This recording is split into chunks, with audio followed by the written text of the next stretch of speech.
Today I'm talking about the new movie, Evil Dead Rise, the 5th installment in the Evil Dead franchise. And the basic premise is a family in a really rundown apartment building finds the Necronomicon and some vinyl to go along with it. And wouldn't you know it, curiosity gets the best of them and they unleash hell. And it's pretty solid. I have to immediately praise Alyssa Sutherland because she gives an incredible performance as a Deadite. Like, she is hands down one of the best Deadites, period.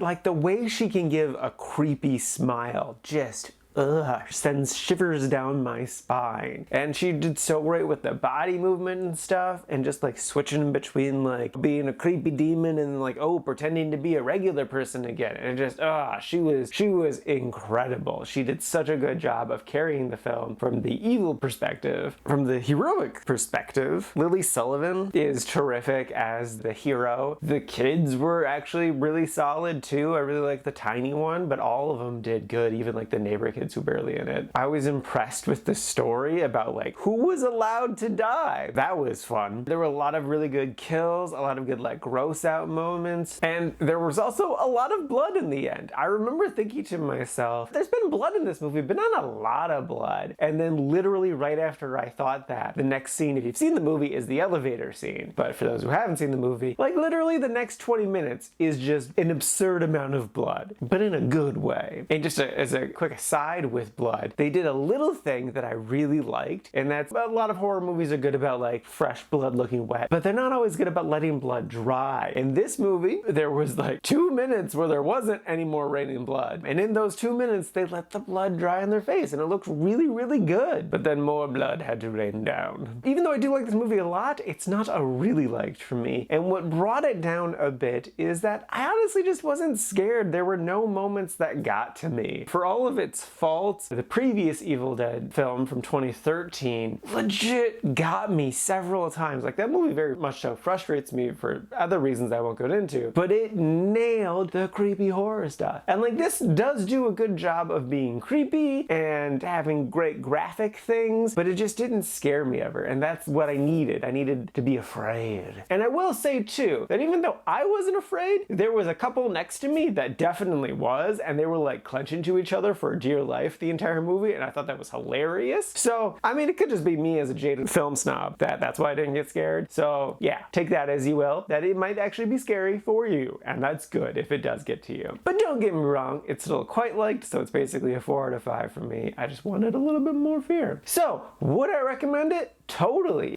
And now for my ranking. I put this at number 11 in the quite-like section. And this is out of a total of 19 new movies so far this year.